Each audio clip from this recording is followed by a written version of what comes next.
Today, our government has delivered on our promise to legalize, strictly regulate, and restrict access to cannabis in order to better keep cannabis out of the hands of our youth and to keep profits away from criminals. We know from experience that the criminal prohibition that was in effect for a century in this country has failed our kids and our communities. It has led to a situation in which our children use cannabis currently at the highest rate of any country in the world. And additionally, we also know that the current, up until today, the market for cannabis was entirely controlled by organized crime in its production and its distribution. And that has resulted in literally billions of dollars in profit going to illicit organized crime and putting our kids in jeopardy. We also know that according to Statistics Canada, more than 4 million Canadians over the age of 15 have said that they have used cannabis in the first quarter of 2018. And under that system, that failed system of criminal sanction for cannabis production and distribution, we have created a situation whereby the cannabis that our kids and Canadian adults are consuming is unregulated, untested, and unsafe. The production and distribution of cannabis need to be brought under control, and that is why we have brought forward a new, strong regulatory framework, one which is based upon a public health framework, a model which is intended to reduce the health and social harms of cannabis use. We are not merely legalizing it. You cannot regulate a prohibited substance. So we are lifting the prohibition. That's what legalization is, to enable us to implement a comprehensive and far more effective system of strict regulatory control that will bring the regulatory control and order to every aspect of the production, distribution, and consumption of cannabis. As I have said, our approach is centered on protecting youth. Up until yesterday, if a police officer encountered a child in possession of a joint, the police officer had only two options: to do nothing or to lay a criminal charge. The consequences of that criminal charge and a criminal conviction could have lifelong consequences for that youngster. And today, as a result of the new regulatory framework that we have brought in, the work that we have done with the provinces and territories, today in every jurisdiction, in every province and territory, police have a new authority. The police can now seize that drug. They can issue a ticket. They can administer a fine. They can, if the circumstances require it, take that child home to their parent. They have a range of options available to them that enable them to take effective action to enforce the absolute prohibition that now exists for people under the age of majority in their provincial jurisdictions to purchase, possess, or consume cannabis. But they can do it in a newly proportional and effective way.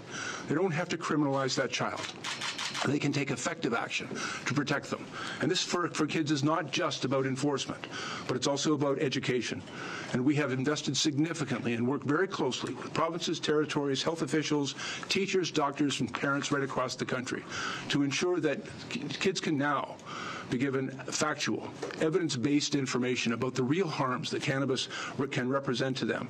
And through the efforts of stricter enforcement, stricter regulations that restricts the access the kids will have to this drug, and through public education, we believe that we can do a far better job of keeping the cannabis out of the hands of our kids.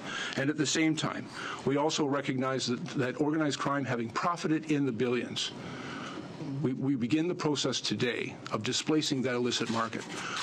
All of the tools and regulations that the police and enforcement authorities that the police currently have to deal with illegal production and distribution remain in effect. Illegal production and distribution remain serious criminal offenses. But today, for the first time, there is competition in the marketplace. For the first time, adult Canadians who choose to consume cannabis have a safer, lower risk, healthier, and more socially responsible choice. They can choose to do this legally in this country today. And that will change. It will not change overnight, but it begins the important process by continuing to enforce the laws of this country against those who illegally produce and distribute cannabis, and at the same time giving adult Canadians a safer and legitimate choice. We will begin to significantly reduce the impact of organized crime in our communities. We know that they profit in the neighborhood of approximately $8 billion a year in this criminal enterprise. And someone once suggested to me, if we can only take half of the market away from them in the first year, Will that be enough? And I will tell you, I've fought organized crime my entire life in my previous occupation, and in the opportunity to take $4 billion a year out of the pockets of organized crime is a good year's work. And so I think we're off to an excellent start. The government has also taken action to ensure that Indigenous peoples have access to the economic opportunities in the legal cannabis industry. We have worked very collaboratively and engaged with Indigenous communities and First Nations across the country. We have listened to their concerns with respect to access to the economic opportunities, the issues of how cannabis might be distributed, and their ability to establish and enforce regulations that will help keep their communities safe and protect their kids. We've also invested and worked with them very closely to ensure that health education products are available in the languages spoken in Indigenous communities, but also in a manner that's presented which is culturally appropriate. And with respect to the issues of taxation and finances, it's part of an ongoing important engagement that is taking place between our country and the First Nations, a nation-to-nation discussion on a new fiscal arrangement which will include the taxation and revenues generated from the new cannabis industry. The new system, I believe, will do a better job of protecting our kids, and that is our first and most important priority. And by giving adult Canadians a regulated legal alternative, we believe that we can make our communities safer. We have established a new national tracking system, for example, that has been set up to monitor the high-level movements of the cannabis industry throughout the supply chain in order to immunize the new regime from the influence of organized crime. We've established new transparency regulations and oversight, strict security controls to ensure that everyone participating in the new legal industry is not engaged in criminal activity. We have also been working very collaboratively with our international partners, and in particular with the United States, around issues of the border. And I know that there has been a number of people who have expressed anxiety, and we were very encouraged by the recent clarification that was issued by the Customs Border Patrol in the United States with respect to individuals who are involved in the legal cannabis industry in this country, and the fact that they would generally not be prohibited from coming into the United States unless, save and except, if they were going into the United States to engage in the marijuana industry, which of course is illegal in that country. We have also want to ensure that every Canadian understands that though cannabis may be legal to possess in Canada for adults, it is strictly prohibited to take any amount of cannabis across the border into the United States or into any other country.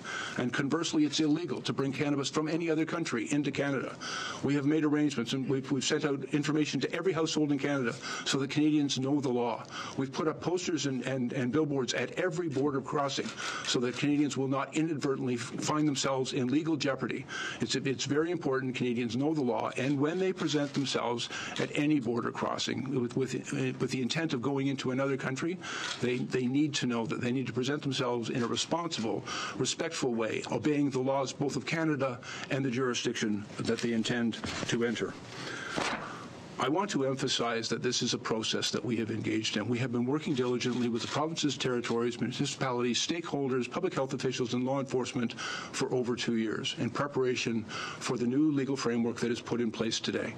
The provinces and territories have worked diligently with us to establish their own new regulatory regimes for the distribution of cannabis and also for its consumption. And we've been working with municipalities across the country to assist them in establishing the regulatory frameworks that they require in their jurisdiction and for their context to ensure that for adults who choose this cannabis, it can be done in a low-risk, healthier, and socially responsible way. I'd now like to ask my colleague, Minister Wilson-Raybould, to continue with her remarks. Thank you. Well, thank you, Minister Blair, and it is a pleasure to be here alongside all of my colleagues. A year and a half ago, I, on behalf of our government, was pleased to introduce the Cannabis Act into the House of Commons, and today pleased to sit here and mark this historic day. And there is no question that the world is watching Canada. This progressive policy fulfills our government's commitment, as Minister Blair has said, to taking cannabis out of the hands of youth and taking profits away from criminals, and by protecting health and safety through strict regulation. The Cannabis Act has benefited from incredible work and engagement, starting with the Task Force on Cannabis Legalization and Regulation, led by the amazing, the Honourable Anne McClellan. It was also enriched by a robust parliamentary process, as well as significant tens of thousands of pieces of feedback from countless Canadians. I also want to emphasize the important role that provinces and territories have played in helping to develop this law and in bringing forward their own related laws and regulations. They are indispensable partners in implementing this framework. We introduced the Cannabis Act because we know that strict prohibition does not work. Under the previous approach, it was easier for a teenager to gain access to a joint than a bottle of beer, while, as we said, criminals reap huge profits. Our new cannabis framework will protect our youth. To that end, serious penalties for anyone that tries to sell or provide cannabis to Canadians under the age of 18 have been introduced. These include the creation of 2 new corresponding criminal offenses with maximum penalties of 14 years in jail. As of today, adults of legal age can purchase and possess cannabis from authorized retailers. They can also grow their own cannabis plants at home in some jurisdictions. Anyone who deviates from the law will be subject to a range of criminal penalties depending on the seriousness of the offense. And although cannabis is now legal for adults, Canadians should be mindful of the health effects and the serious consequences of drug-impaired driving. While impaired driving has been a crime in Canada for nearly 100 years, Canada has had one of the worst impaired driving records in the world among comparable countries. This is why I was very proud to introduce Bill C-46 as companion legislation to the Cannabis Act. With its passage, our government has put in place one of the strongest impaired driving regimes in the world, and we have provided law enforcement with additional tools and resources to combat drug and alcohol impaired driving. I continue to urge all Canadians to follow the law. If you are planning on drinking alcohol or consuming cannabis or drugs, you should not get behind the wheel of your car. The new legal framework that we promised and that we have put in place today will certainly better protect Canadians. Thank you, and I will turn it over to my colleague, Ms. Jeanette Petitpas-Taylor. Merci beaucoup. Premièrement, je tiens à vous remercier tous et chacun d'entre vous d'être parmi nous aujourd'hui. Je suis très heureuse d'être ici accompagnée de mes collègues, ministre Bill Blair, ministre Wilson-Raybould, ainsi que ministre Goodale, pour marquer l'entrée en vigueur de la loi sur le cannabis. Cette loi représente un changement important dans l'approche du Canada relativement au cannabis. Pendant les 3 dernières années, nous nous sommes préparés à mettre en œuvre une approche axée sur mieux protéger la santé des Canadiens et des Canadiennes. La loi sur le cannabis, The Cannabis Act, which comes into force today, replaces a system that simply didn't work. The Act creates a necessary framework to keep cannabis out of the hands of young people and to prevent organized crime from deriving profits. Today, I'd like to go back over some of the key aspects of the Act. First of all, our young people. I've often repeated that the use of cannabis represents serious health risks for our young people and that they are particularly vulnerable to its effects. That's why the Cannabis Act includes several measures in order to control access to cannabis and to better protect our young people. The Act includes strict penalties for anyone providing cannabis to young people under the age of 18. The Act also includes restrictions on promotion, advertising, as well as restrictions on products, packaging, labeling that can attract young people. With respect to preparation, because people ask us about this often, today marks a new start. The move towards an orderly transition to a new regime, and we're ready. We're ready to ensure that all authorized producers grow and sell cannabis, the quality of which is regulated. We're also prepared to continue receiving applications from Canadians who want to produce cannabis legally, and we're prepared to enforce the new restrictions defined in the Act. We're ready, but our work doesn't stop here.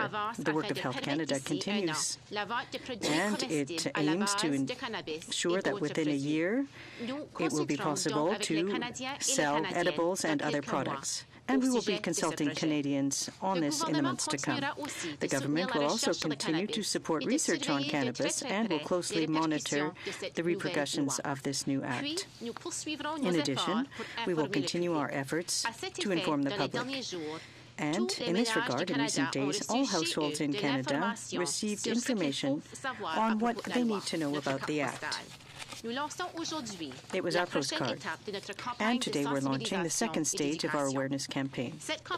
This campaign aims to continue to answer Canadians' questions so that they can make informed choices.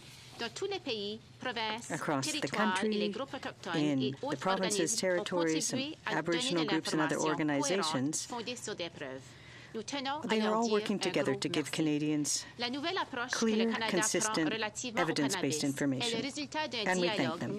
This new approach that we have for cannabis is a result of a national dialogue we launched over 3 years ago. Today, we are also announcing that the Government of Canada intends to offer the necessary resources to enable Canadians to be eligible to seek a pardon once they have completed their sentence. I'd like to conclude by thanking everyone who participated in the development of this Act, and I wanted to specifically thank the officials who worked very diligently over the past 3 years to bring us to the point we're at today, to better protect the health of Canadians. Thank you. And I'd now like to turn it over to Minister Goodale. Merci, Jeanette. Bonjour tout le monde. Thank you, Jeanette, and good morning, everyone. From the start, public safety has been at the forefront of our approach to dealing with cannabis. The overarching goal of the new law is to be far more effective at keeping cannabis out of the hands of our kids and profits out of the hands of criminals. Canadian law enforcement agencies have been spending between $2 and $3 billion every year trying to enforce the prohibition against cannabis. But consumption has gone up, not down, and organized crime has been raking in between $7 and $9 billion annually in illegal cash. We simply have to do better. Canada's new Cannabis Act, now in force as of today, will make that possible. As Minister Blair has often said, as we go about changing a legal regime that has existed for nearly a century, there are many steps that must be taken in proper sequence. It is not a singular event like flipping a switch. It is a process. Part of that process will involve at least one more piece of new legislation. As previously indicated, we will be proposing another new law to make things fairer for Canadians who have been previously convicted of simple possession of cannabis. As a general principle, removing the stigma of a criminal record for people who have served their sentence and then shown themselves to be law-abiding citizens enhances public safety for all Canadians. It's good public policy to remove roadblocks to the successful reintegration of previous offenders. That principle is even stronger. It becomes a matter of basic fairness when older laws from a previous era are changed. Now that the laws on cannabis have changed, individuals who previously acquired criminal records for simple possession of cannabis should be allowed to shed the burden and the stigma of that record. So today, I am announcing that the Government of Canada intends to present legislation which, when enacted, will allow these individuals to apply for a pardon as long as they have completed their sentence. There will be no further waiting period and no fee. This will eliminate what are disproportionate consequences and break down barriers, which could mean greater access to job opportunities, and education, housing, and even the ability to simply volunteer for a charity in your local community. We will have more to say about the details of this process in coming weeks. My colleagues have laid out the details of the new Cannabis Act. That was Bill C-45. I'll turn most of my attention to Bill C-46, the new legislation on impaired driving, which came into effect last summer. As Minister Wilson-Raybould points out, this new law gives Canada one of the world's strongest regimes against human carnage on our highways.